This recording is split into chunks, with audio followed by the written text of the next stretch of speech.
પંડિત શ્રીરામ શર્મા આચાર્ય લિખિત પુસ્તક નૈતિક શિક્ષણ ભાગ 2 ઓડિયો 2। શિક્ષક વિદ્યાર્થીઓને નિશ્ચિત સમય આવવાનો આગ્રહ રાખશે અને ઠીક સમયે બંધ કરશે, તેથી સમયનું મૂલ્ય સમજવાની અને તેનો સદુપયોગ કરવાની શીખ મળશે। સ્થળની, સાધનોની અને ચીજ વસ્તુઓની સ્વચ્છતા ઉપર ખાસ ધ્યાન દેવામાં આવે।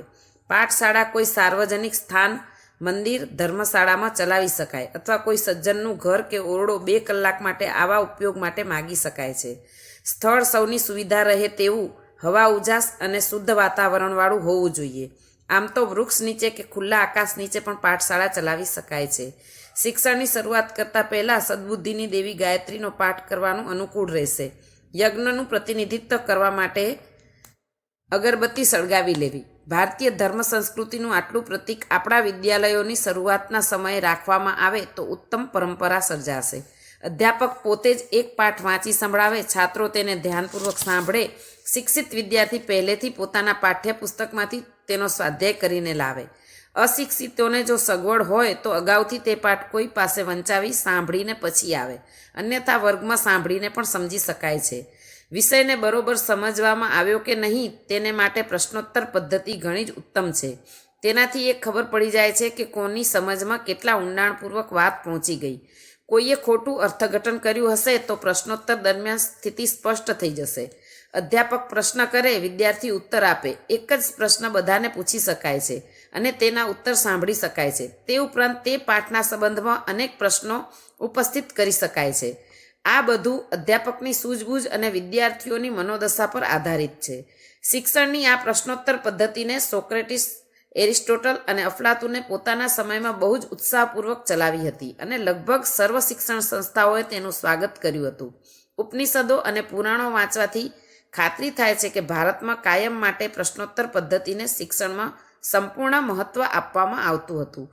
લાંબા પહોળા પુસ્તકોમાં વ્યક્ત કરેલું ગધેડાના ભારની જેમ બિનજરૂરી જ્ઞાન વિદ્યાર્થીઓના મગજમાં ભરવાથી તેઓ તેને પચાવી શકતા નથી। પરીક્ષામાં પાસ થઈ શકે તે માટે જ્યાં ત્યાંથી કંઈક ભણીને લગભગ બધા વિદ્યાર્થી પોતાની ગાડી ગબડાવે છે અને પોતાની હોશિયારીનો પરિચય આપે છે।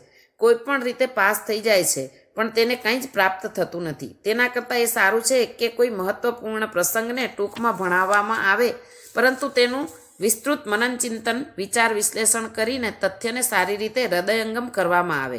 આપણી શિક્ષણ પ્રણાલી આવી જ શૈલી પર આધારિત છે। પાઠ 2-2 પાનામાં નાના આપવામાં આવ્યા છે પણ તે સર્વ બહુ જ મહત્ત્વપૂર્ણ અને સારગર્ભિત છે। પ્રશ્નોત્તરના આધારે તેને બહુ છણાવટ કરીને વૃદ્ધિ કરી શકાય અને તેને ત્યાં સુધી ચર્ચાનો વિષય બનાવી શકાય જ્યાં સુધી પ્રસંગ બરાબર સમજમાં ન આવી જાય। આ સંદર્ભમાં અધ્યાપક નાના કથા પ્રસંગ, સંસ્મરણ, ટૂચકા, ઇતિહાસ, ઉપાખ્યાન પણ સંભળાવતા રહે તો શિક્ષણ વિશેષ મનોરંજક પણ થઈ જશે અને સારી રીતે ગળે ઉતરી જશે। આ પ્રયોજન માટે અધ્યાપકોને માર્ગદર્શન આપવા અને શિક્ષણ વિધિ શીખવવા માટે જે અલગ પુસ્તક છાપ્યું છે તેમાં લગભગ દરેક પાઠ સંબંધી કેટલાય નવા કથા પ્રસંગોનો ઉલ્લેખ કરવામાં આવ્યો છે। પ્રશ્નોત્તરની જેમ કથા પ્રસંગો દ્વારા તથ્ય સમજવાની શૈલી પણ ભારે પ્રભાવશાળી છે। હિતોપદેશ, પંચતંત્ર જેવા અનેક મહત્વપૂર્ણ ગ્રંથ આવા પ્રયોજન માટે લખાયા છે। ઈસપની નીતિ કથાઓ એવા જ પ્રકારની છે।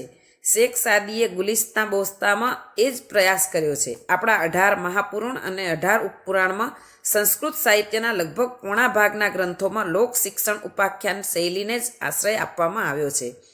આ શૈલીની સહાયતા લઈને આપણે આપણી શિક્ષણ પદ્ધતિને આબાલ વૃદ્ધ, નર નારી, શિક્ષિત અશિક્ષિત સર્વને માટે ઉપયોગી બનાવી શકીએ છીએ।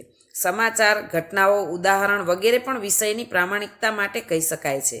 પ્રશ્નોત્તરીમાં કોઈ ઘટના સંદર્ભે સમસ્યા ઉપસ્થિત કરીને છાત્રોને તેનો ઉકેલ પૂછી શકાય, જેમ કે કજોડાના લગ્ન, વૃદ્ધ વિવાહ અમુક પરિસ્થિતિમાં થઈ રહ્યા હોય તો કોને, શું કરીને તેનો પ્રતિબંધ કરવો ઠીક પડશે વગેરે। અધ્યાપકની સૂઝબૂઝ, દૂરદર્શિતા, મૌલિકતા પર બધું છોડી દેવામાં આવે છે। પ્રશ્ન અને કથા પ્રસંગના કેટલાક ઉદાહરણ અન્ય પુસ્તકો લખીને થોડાક અંગુલી નિર્દેશ માત્ર કરવામાં આવ્યો છે। દૈનિક શિક્ષણ સમાપ્ત કરીને શાંતિપાઠ, શુભકામના, યુગ નિર્માણ સત્સંકલ્પ, સર્વે ભવંતુ સુખીનઃ વાંચવાનું ઉત્તમ રહેશે। રવિવાર અને તહેવાર બાદ કરતાં આ શિક્ષણ ચાલતું રહે। પાઠશાળામાં એક પુસ્તકાલય પણ હોવું જોઈએ જેમાંથી સહાયક પુસ્તકો ઘરે લઈ જઈને વિદ્યાર્થી પોતાના પ્રશિક્ષણને વધુ સારી રીતે સમજવાનો પ્રયત્ન કરતા રહે। આ પાઠ વસ્તુતઃ અમારી 25-25 પૈસાવાળી ટેક્સ્ટ માળાની પુસ્તિકાઓનો સારાંશ અથવા એક અંશને છાત્ર તે મૂળ પુસ્તકોને પણ વાંચે તે માટે પ્રયત્ન કરવો જોઈએ. જેઓ ખરીદી શકે તેઓ ખરીદતા રહે, અન્યથા પાઠશાળાના પુસ્તકાલય દ્વારા તેની જરૂરિયાત પૂર્ણ કરવામાં આવે. પાઠોવાળું પુસ્તક તો દરેક વિદ્યાર્થીએ પોતાનું જ રાખવું જોઈએ, જેથી સમય સમય પર તેનું પુનરાવર્તન કરે તથા પોતાના ઘરે પરિવારના લોકોને શીખવવા સાંભળાવવા માટે પણ તેનો ઉપયોગ કરવામાં આવે. રવિવારે વિદ્યાર્થીઓની વિચારગોષ્ઠી વક્તૃત્વ સ્પર્ધા યોજવામાં આવે, જેથી તેઓ ઉત્સાહમાં વાંચેલા વિચારોને રજૂ કરી શકે. બોલવાનું અને ભાષણ કરવાનું પણ શીખે. વિશેષ ચર્ચા માટે વિદ્વાનોના પ્રવચનો પણ તે દિવસે ઉત્તમ રહેશે.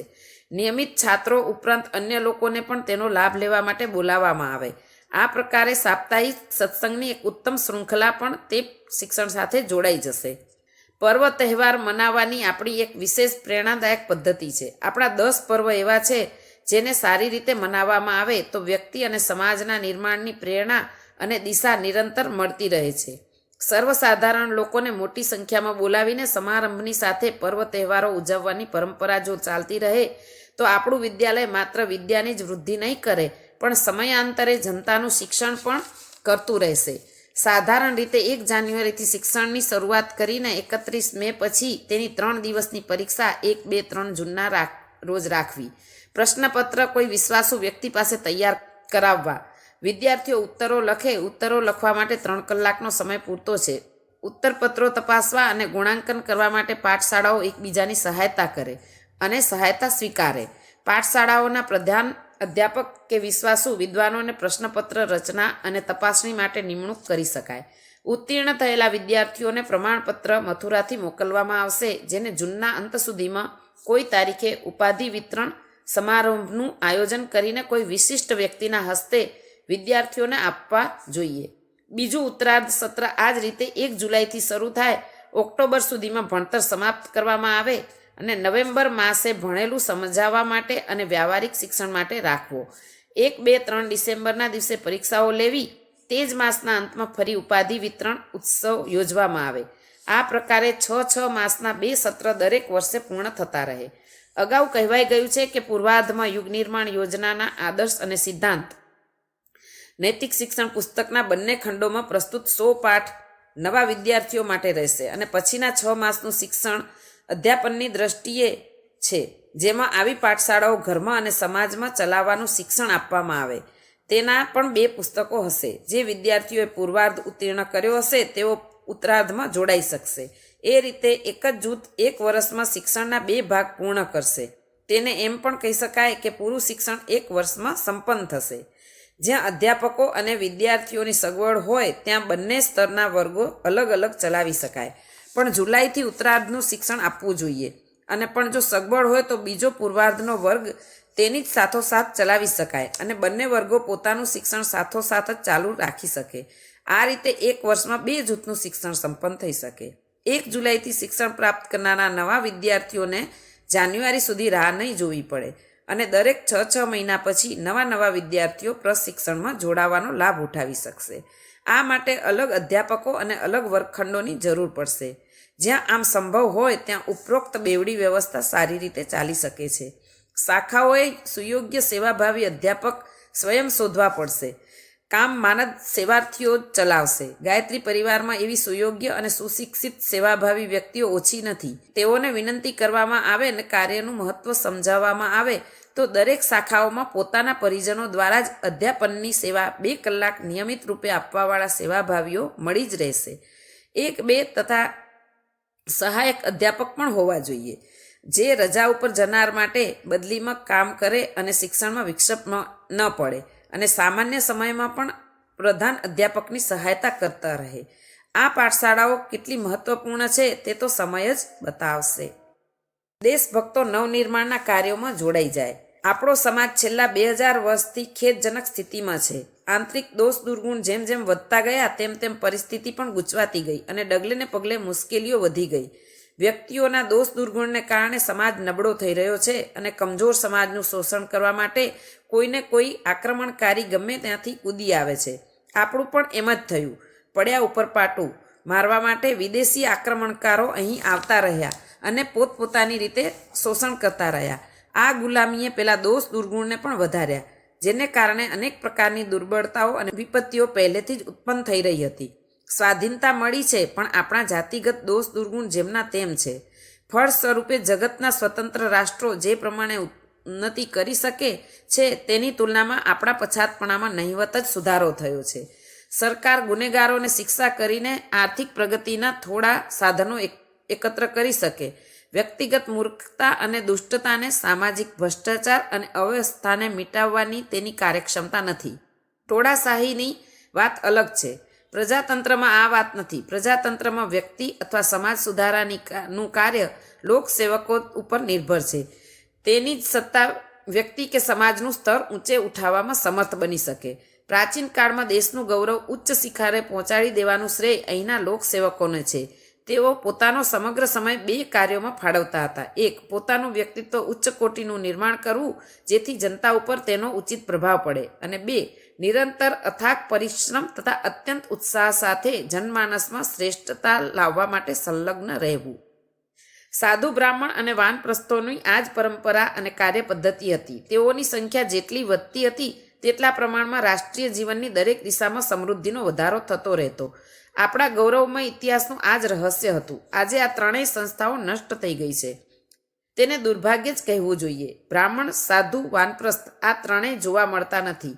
તેમના ફોટાઓ અને મૂર્તિઓ ઘણી મોટી સંખ્યામાં હરતી ફરતી નજરે ચડે છે, પણ તેમનું લક્ષ્ય, આદર્શ અને કર્તવ્ય સર્વથા વિપરીત થઈ ગયું.